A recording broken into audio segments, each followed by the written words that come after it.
पूर्वी उत्तर प्रदेश, बिहार और झारखंड से दिल्ली में बसे लोगों ने देश की राजधानी में एक अलग पहचान बनाई है। ये पूर्वांचली वोटर दिल्ली की राजनीति में काफी दखल रखता है। दिल्ली की करीब 29 सीटों पर निर्णायक भूमिका निभाता है और यही वजह है कि हर दल इस वोट बैंक को साध कर रखना चाहता है।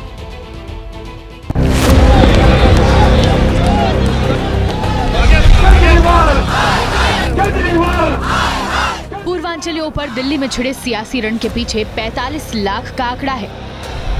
ये राजधानी में इस समुदाय के वोटरों की संख्या है। पूर्वांचल का मान सम्मान देने से की वो। दिल्ली के 1.5 करोड़ वोटर्स के बीच पूर्वांचली समुदाय के वोटरों का प्रतिशत करीब 30% है। पूर्वांचल विरोधी केजरीवाल। पूर्वांचली समाज का ये बड़ा वोट बैंक ही उसे राजनीतिक दलों के बीच खास अहमियत दिलाता है। यही वजह है कि समुदाय से जुड़ा छठ महापर्व भी दिल्ली में सियासत का मुद्दा बन जाता है। 3 जनवरी को जब पीएम मोदी ने दिल्ली में पहली रैली की, उन्होंने भी अपने भाषण में छठ का जिक्र किया। तब आम आदमी पार्टी ने भी उनके इस बयान को पूर्वांचलियों से जोड़कर देखा।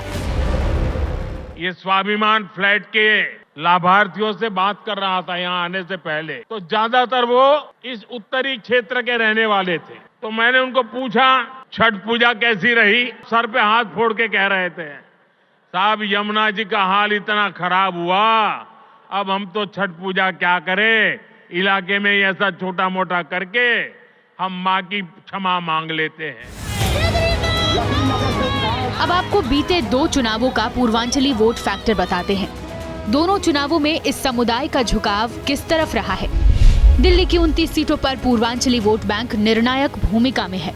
2020 में आम आदमी पार्टी ने 29 में से 24 सीटें जीती और बीजेपी को 5 पर जीत मिली।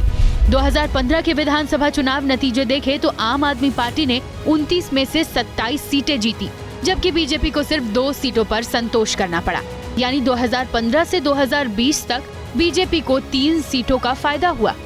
ऐसे में केजरीवाल के बयान को तूल देकर बीजेपी इस वोट बैंक को अपने पाले में लाना चाहती है। बिहार, यूपी और पूर्वांचलियों को फर्जी वोटर बताते हैं। यही फर्जी वोटर केजरीवाल जी आपको मुख्यमंत्री बनाया था। पूर्वांचलियों का अपमान किया है नड्डा साहब ने देश की संसद में। रोहिंग्याओं से के साथ साथ उन्होंने कहा पूर्वांचलियों को भगा रहे हैं हम यहाँ से।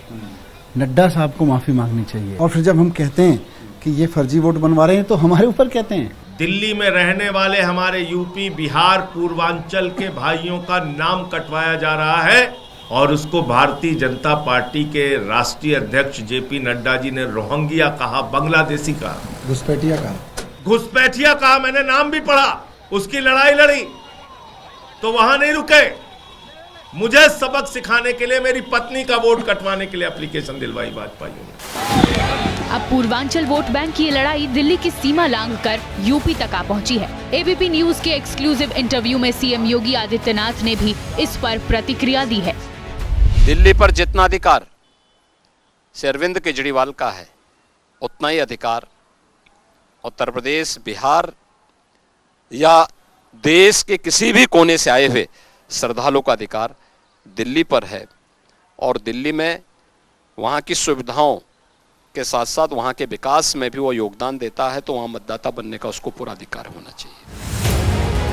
माना जा रहा है कि केजरीवाल ने बयान देकर इस मुद्दे पर सेल्फ गोल कर दिया है और बीजेपी ने इसी मुद्दे को अपने एजेंडे में सबसे ऊपर लाकर चुनावी जंग लड़ने का मन बना लिया है। केजरीवाल होश में आओ।